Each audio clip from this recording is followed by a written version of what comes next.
Acho que o Renato Paiva, na hora que ele está fazendo a análise, ele coloca um aspecto, né? Até a gente falava aqui, enquanto a gente fez as sonoras, que aí é determinante. Fala, fizemos o suficiente para vencer o jogo.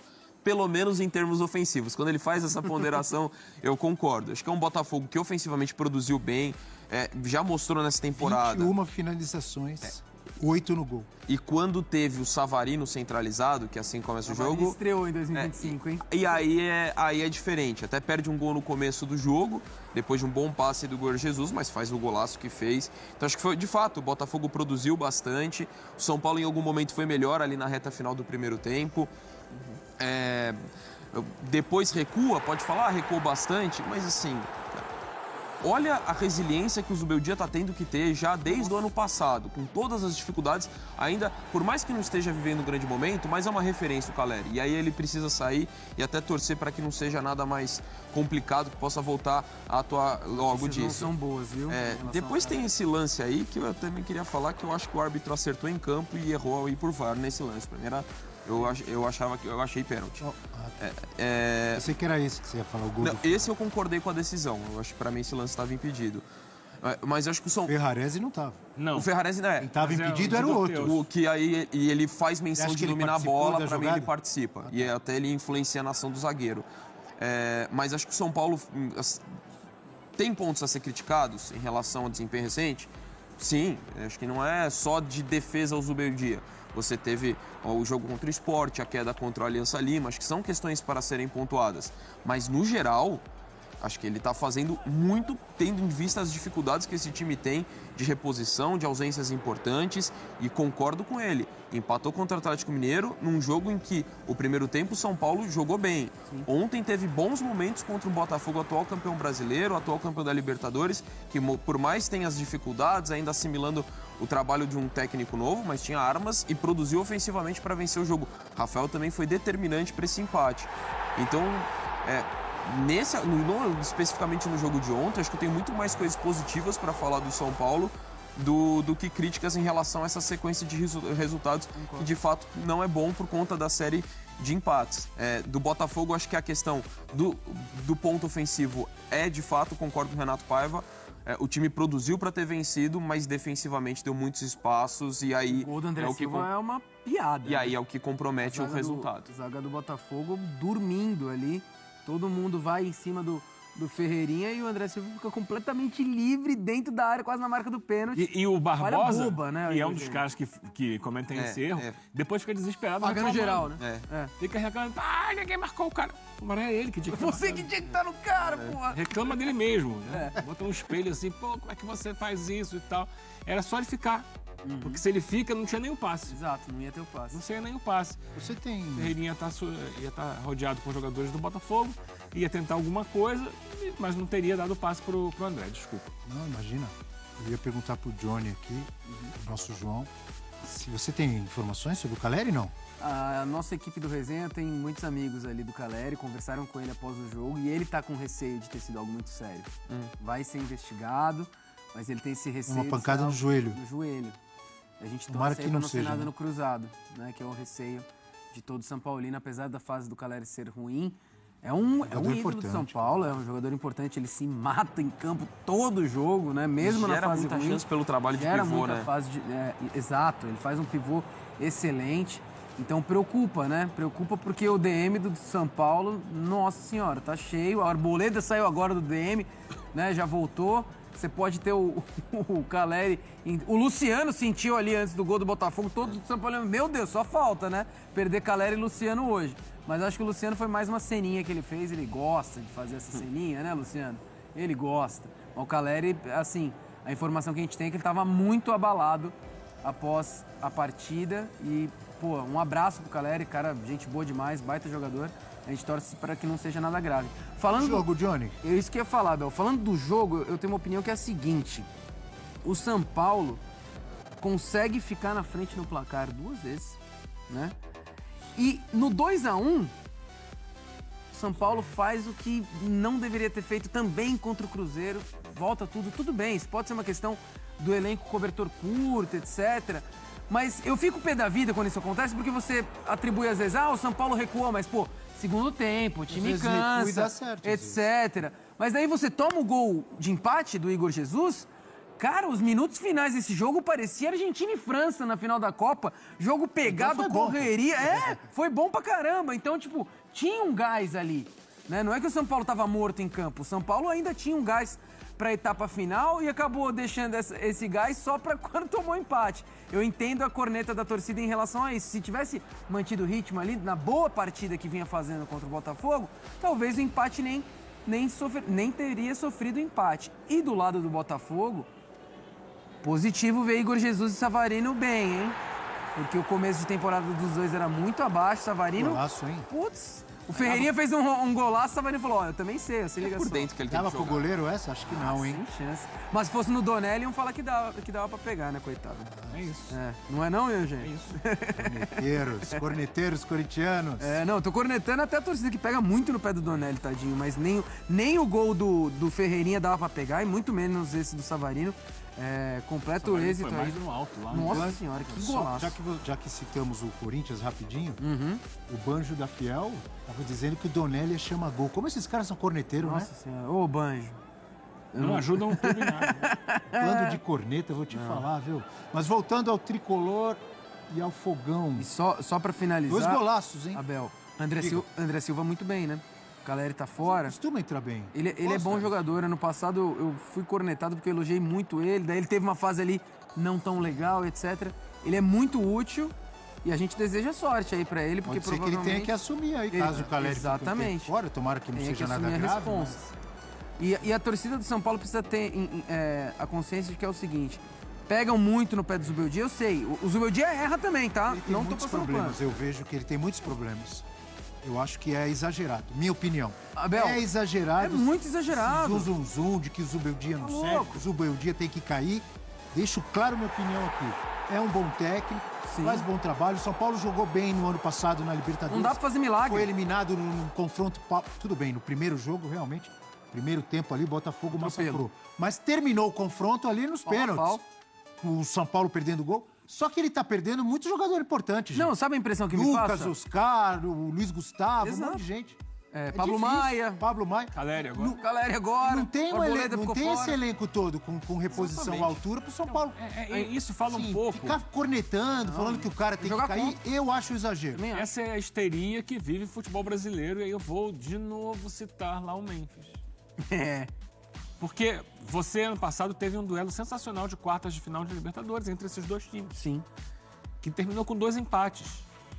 O Botafogo passou e foi campeão da Libertadores. Então o São Paulo ontem jogou fora de casa contra o campeão da Libertadores, que é verdade, não está jogando hoje tão bem quanto jogou ano passado, mas ainda é um jogo fora de casa. Empatou o jogo. Não é motivo de fim do mundo.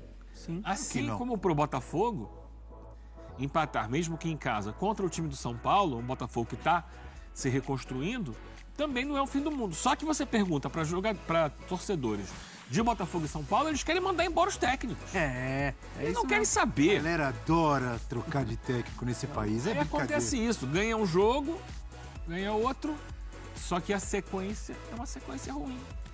Se você parar de pensar na vitória de hoje e passar a pensar num time consistente, num time pronto para jogar competições, temporadas, a tendência é que você, na frente, comemore mais vitórias do que uma vitória pontual hoje.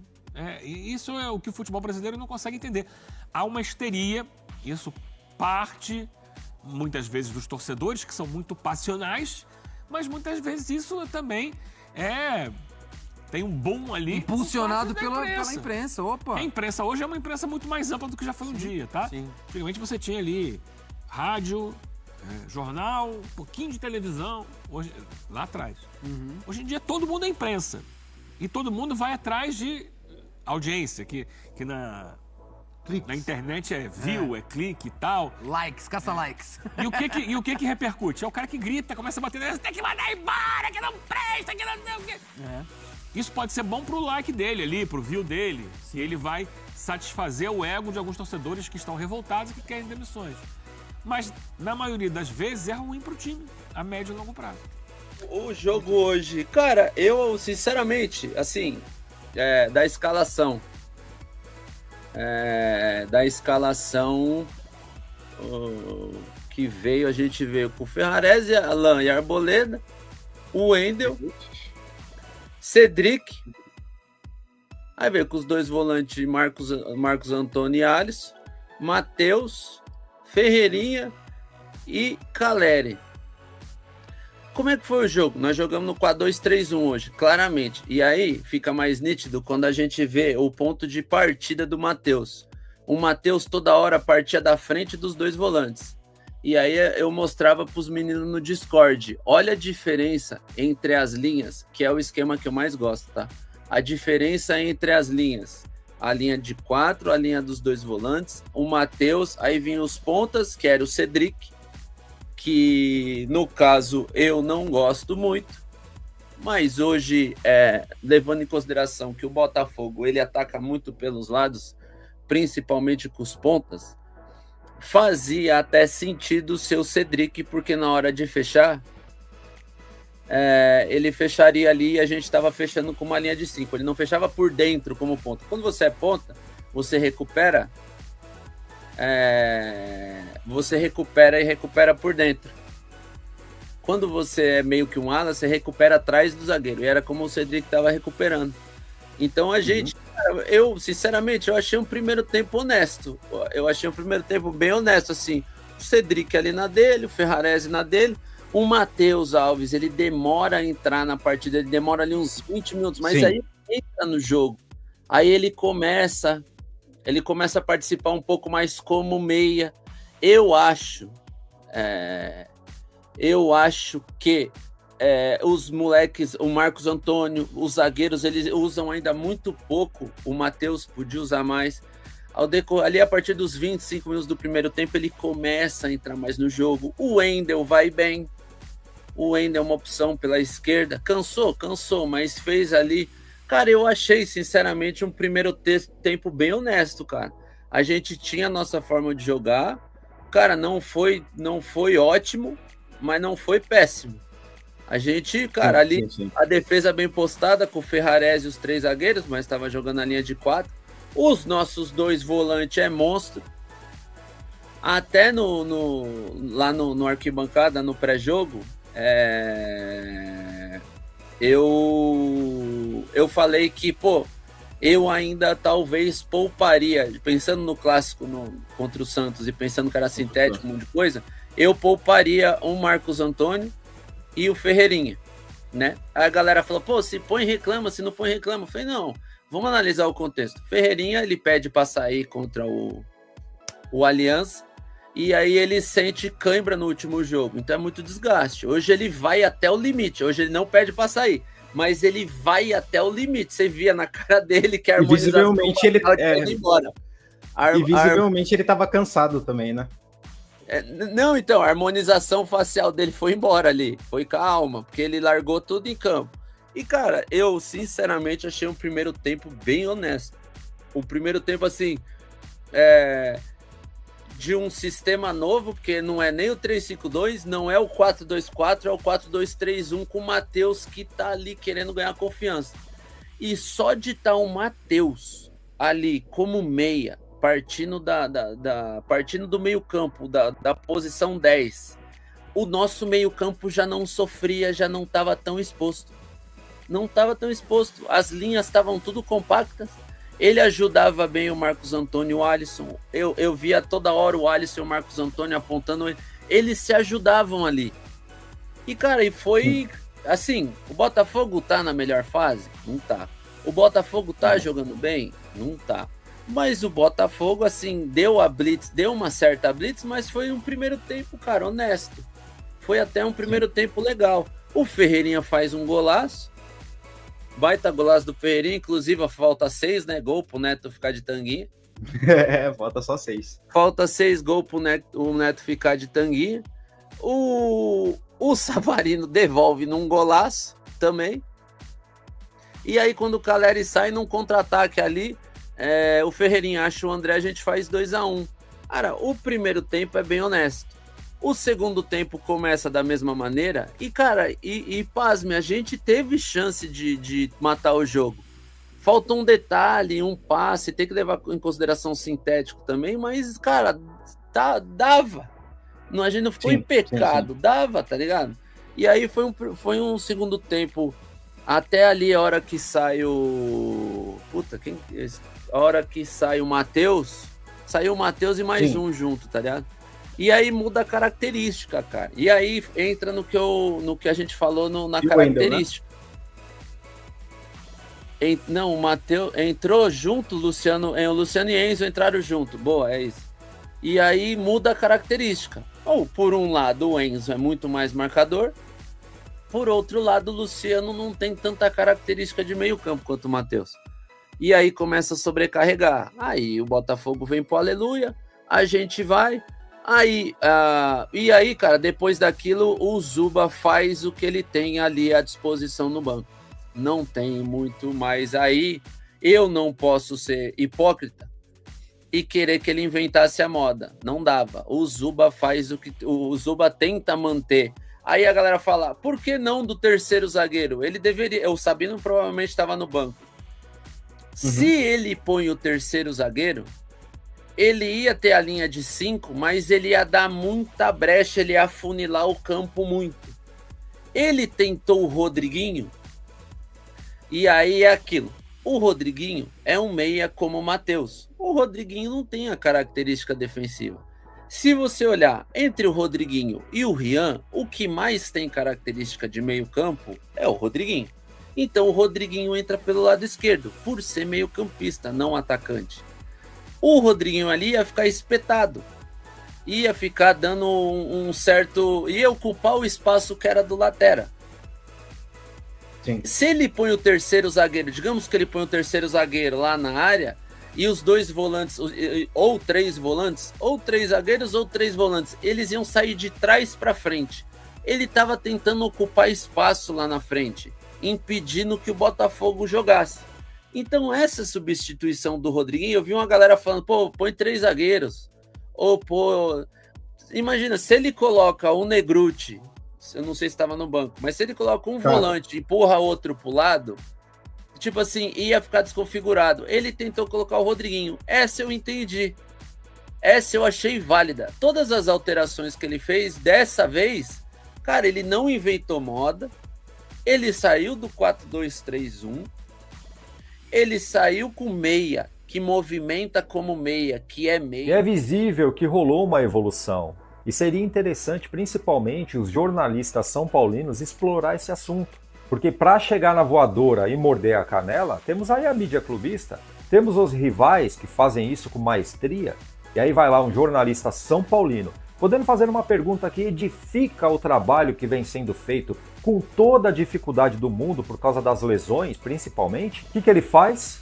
Foca no que para ele é um problema e levanta a bola para polêmica. Daqui a pouco vão dizer que o elenco tá rachado, que o São Paulo tá em crise. Veja bem, eu não estou dizendo que é o caso do Gabriel Sá, mas tá rolando uma militância nojenta e covarde contra o Zubeldia. E isso costuma acontecer com todos os treinadores que estão no São Paulo nessa época do ano.